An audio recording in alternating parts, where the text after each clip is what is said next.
Isang kakaibang nilalang ang nahuli ng isang lalaki na gumagalaw. Mayroon itong bibig sa ilalim. Ito naman ay ikinukumpara sa buhok na ahas ni Medusa. Napaka-creepy, mala-alien ang mga itsura. Ang mga gumagalaw na galamay daw nito ay umaabot ng 5,000 ang bilang. Isang kakaibang nilalang ang nahuli ng isang lalaki. Para itong mga sanga ng kahoy na gumagalaw, mayroon itong bibig sa ilalim. Ito naman ay ikinukumpara sa buhok na ahas ni Medusa.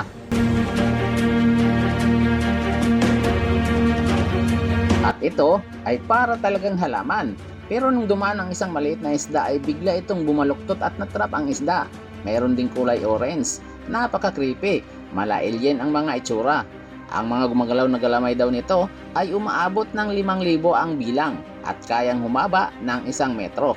Ano nga ba ang mga nilalang na ito? Ito ay tinatawag na basket star.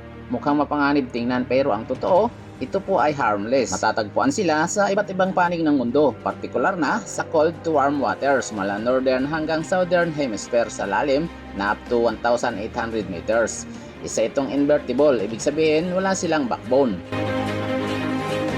Tinatawag din ito ng iba na starfish, pero hindi po ito starfish, malapit na kamag-anak lamang po nila ito. Sila ay isang uri ng echinoderms na siyang kinabibilangan din ng mga starfish, sea urchins, feather stars, sand dollars at sea cucumber. Ayon sa National Institute of Water and Atmospheric Research o NIWA, ang basket star ay isang klase ng brittle star. Upgraded version nga lang itong basket star. Tulad ng brittle star, meron itong 5 galamay. Pero mula sa 5 galamay na ito, ay tutubo naman ang iba pang maliliit na galamay na tinatawag na tendrils. Ito ay napaka-flexible.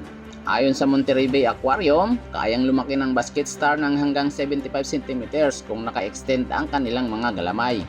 Meron din itong parang disc sa gitna na maaring lumaki ng mahigit 12 cm ang diameter.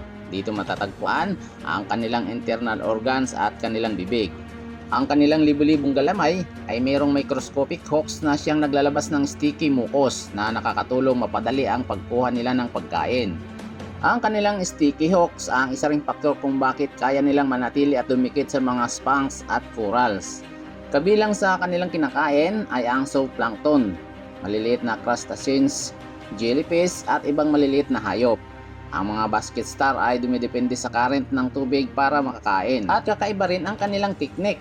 Ini-extend o ibinubukan nila ang kanilang mga galamay upang makabuo ng isang intricate net o basket na siyang magiging trap para sa kanilang pagkain. Sa oras na makakuha sila ng pagkain, ay agad itong i-deliver sa kanilang bibig na matatagpuan sa ilalim ng central disc nito.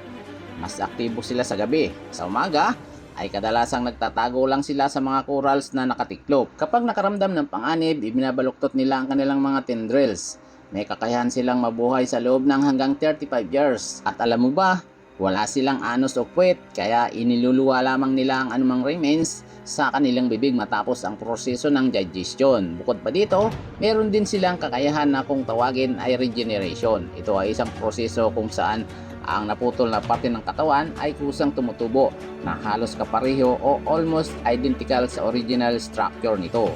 Nagagamit nila ang kakayahang ito sa tuwing inaatake ng predator. Kapag nahawakan o nahuli sila ng predator, ay agad nilang puputulin ang nahawakang galamay para makatakas. Bagamat hindi pa itinuturing na endangered at malaki pa ang populasyon ng mga basket stars sa ngayon, hindi pa rin sila ligtas sa banta ng fishing gear, seaweed mining at lalo na sa banta ng climate change. Dahil nga namamalagi sila sa kailaliman ng karagatan, bihira lamang silang makita ng tao, pero makikita naman sila sa ilang aquarium worldwide. Gaya na lang ng Seattle Aquarium na kilala bilang isang conservation organization. Kung nagustuhan nyo ang content natin ngayon, mag-iwan lamang ng komento sa ibaba ng video ito at para manatiling updated sa atin pang susunod na mga upload, siguraduhin mag-subscribe. I-like na rin ang ating mga videos bilang suporta.